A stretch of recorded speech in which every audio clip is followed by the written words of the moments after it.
Hello my dear friends, Vande Mataram. मैं हूं आपका दोस्त हरमनदीप सिंह और आप सभी का स्वागत है आपके अपने चैनल हरमन स्पोर्ट पे। तो आज वैसे मेरे को बताना था इधर जॉब रिक्रूटमेंट की प्रोसेस के बारे में, और उसके साथ ही जो थी बात ड्राइविंग लाइसेंस से रिलेटेड कि जो ड्राइविंग लाइसेंस है वो कैसे अप्लाई करते हैं, फर्स्ट फेज़ सेकंड फेज़।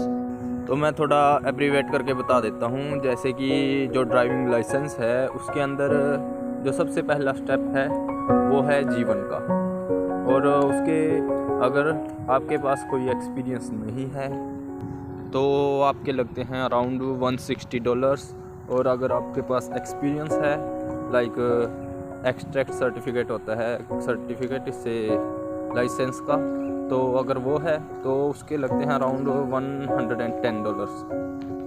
इसलिए जो एक्सपीरियंस है उसका काफ़ी फ़ायदा है इधर, क्योंकि जो एक्सपीरियंस है उसको ऐड कराने के बाद आप कुछ ही टाइम बाद है जो एलिजिबल हो जाते हो G2 के लिए, जो कि सेकंड फेज़ है लाइसेंस का। पर अगर कोई फ्रेशर है तो उसके लिए है ये टाइम पीरियड 8 महीने, वो एलिजिबल होगा 8 महीने के बाद, और कुछ ड्राइविंग की क्लासेस भी लेनी पड़ेंगी इसको जीवन देने के बाद। तो जीवन के 8 महीने बाद इफ़ यू आर फ्रेशर तो G2 अप्लाई करोगे, और G2 के 8 महीने बाद शायद G के लिए अप्लाई होगा। तो G में आपको किसी असिस्टेंस की ज़रूरत नहीं पड़ेगी किसी की। अगर G1 है और G2 है तो उसमें आपको एक एक्सपीरियंस ड्राइवर की ज़रूरत पड़ेगी। जब भी आप ड्राइव करोगे तो आपकी जो साइड वाली सीट होगी उस पर एक्सपीरियंस ड्राइवर होना चाहिए। तो इसके बारे में कल करेंगे अच्छी तरह बातचीत। वन मोर थिंग, जैसा कि आप लोग जानते हैं कि everyone wants to be a trucker here. हर एक बंदा है जो वो बनना चाहता है यहाँ पर अगर ट्रक ड्राइवर, तो उसको यहाँ पर नाम दिया जाता है AG ड्राइवर लाइसेंस।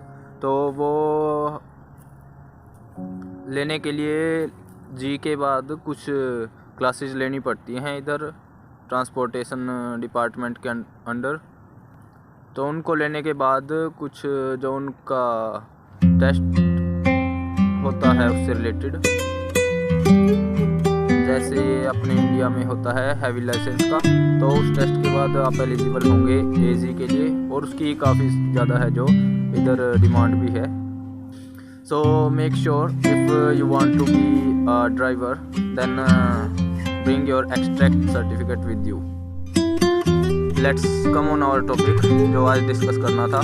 तो मैं बताऊंगा कि जो जर्नी थी मेरी पिछले साल में जो मैंने आज शुरू की और अब तक की। तो सबसे पहले तो जो जनवरी 2022 थी उसके अंदर मैंने क्लासेस ज्वाइन की थी आइल्स के लिए, और मेरा एग्ज़ाम था 9 अप्रैल को। तो 9 अप्रैल को एग्ज़ाम देने के बाद मेरा रिज़ल्ट आया अप्रैल 2022 को, और 23 को किया था मैंने चेक, और 26 और 27 को मैंने अप्लाई कर दिया जो ऑफ़र लेटर था नॉर्दर्न कॉलेज टोरंटो में। विद इन अ वीक जो ऑफ़र लेटर था, लेटर ऑफ एक्सेप्टेंस, वो मिल गया था कॉलेज की तरफ से। तो जो ड्यू डेट थी फीस की वो मिली थी 23 May 2022। एंड मेरे से एक मिस्टेक हो गई थी उस दिन कि 23 की बजाय मैंने सोच लिया था लास्ट डेट को 24, और जो एजेंट थे उन्होंने भी काफ़ी ध्यान नहीं दे रखा था इसकी तरफ। तो उस दिन 23 को मैंने फ़ीस नहीं भरी, तो वो भरी थी मैंने 24। बट फॉर्चुनेटली जो कॉलेज था उसने एक्सेप्ट कर लिया था रिक्वेस्ट को। तो उसके बाद फ़ीस भरने के बाद फ़ीस थी अराउंड $16,000 मेरे कोर्स की। तो ऑफ़र लेटर के बाद था जो वो था मेडिकल डेट। मेडिकल डेट मिली थी मेरे को 8 जून 2022 की, within second week after my result. तो जो भी प्रोसेस था, मेडिकल प्रोसेस था, मैक्स हॉस्पिटल था जो चंडीगढ़ में, उसमें ही हुआ था सारा का सारा। तो उसके बाद जो फाइल लॉन्च की थी एजेंट ने वो की थी 18 जून को, और मीनवाइल जो GIC फंड्स की जो डेट थी वो भी जून के अंदर ही थी अराउंड 15। तो उस टाइम तक मुझे जो अपनी GIC थी, गारंटीड इंश्योरेंस है शायद, पता नहीं, इन्वेस्टमेंट है सर्टिफिकेट, GIC की फुल फॉर्म, तो वो भरने के बाद मेरा 24 जून था, जो उसके अंदर हुए थे बायोमेट्रिक्स, जो कि हुए थे एलेंटे मॉल चंडीगढ़ में। और उसके बाद हुआ मेरे पेशेंस का टेस्ट। अराउंड 110 डेज़ 110 दिन लगे थे मेरा वीज़ा आने में। तो इन मिड अक्टूबर मेरा जो वीज़ा था वो आ चुका था। तो उस टाइम तक मैं भी वो कंपनी में लग चुका था फिर।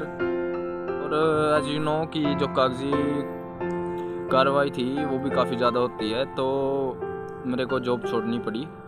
और जो मिड नवंबर थी उस टाइम मैंने अपनी बुक करवाई थी टिकट, और जो कि काफ़ी महंगी पड़ी थी, क्योंकि जो रश आवर थे, मतलब कि जो सीजनल पीरियड है इनका बिजनेस का, एयरलाइंस का, वो शुरू हो चुका था दिसंबर। उसी टाइम है जो इनटेक होता है बच्चों का ज़्यादातर। एट लास्ट ऑन 17 दिसंबर तो मैं कनाडा में पहुंच चुका था। तो ये लगभग पूरा 1 साल लगा इस प्रोसेस में कंप्लीट होने में। और जो चीज़ मैंने देखी है कि if you want to go abroad then you should have patience. तो पेशेंस काफ़ी करना चाहिए अगर आप जाना चाहते हो बाहर, क्योंकि if you will pick your file from one agent to another agent then you would not be able to come abroad. इसलिए पेशेंस करो और होप रखो अच्छा होने की। Lastly nothing is in your hand, आपके हाथों में कुछ भी नहीं है। जो अपना डॉक्यूमेंटेशन है इधर कनाडा या फिर अब्रॉड जाने के बाद, वो पूरा करना होता है कैंडिडेट को। और फिर है जो काम मिलता है, कॉलेज लगना शुरू हो जाता है, and the original journey of life start from here. So अगर आप रहना चाहते हो कंफर्टेबल इधर अब्रॉड, तो अपना सेल्फ डिपेंडेंट होकर आए वहीं से। Don't be dependent anyone. और थोड़ा एडजस्ट होने में शुरू में थोड़ा टाइम तो लगता है, मेरे को भी लग रहा है अभी, क्योंकि काम अभी मिला नहीं है और कॉलेज भी शुरू नहीं हुआ अभी। सो जो अपने रेगुलर हाउस होल्ड चोर्स हैं, जैसे कि खाना बनाना, अपने बर्तन साफ़ करना, अपना क्लीनिंग से रिलेटेड काम और क्लोथिंग से रिलेटेड काम है जो, तो सब है अपने आप सीख कर आएँ, ताकि किसी पर डिपेंड ना रहे। It would be very beneficial to you. तो जो ये सारी जर्नी है ये मैं आज इसलिए बता रहा हूँ, क्योंकि जो 3 जनवरी 2022 थी उससे मैंने शुरू की थी क्लासेस, और आज 3 जनवरी 2023 है। जो सारा का सारा मेरा 1 साल था वो मैंने डिस्क्राइब किया आप लोगों के सामने इन ब्रीफ। तो आई होप आपको अच्छा लगा होगा। If you like it then please like, share and subscribe your own channel Harman sport. Subscribe जरूर करें।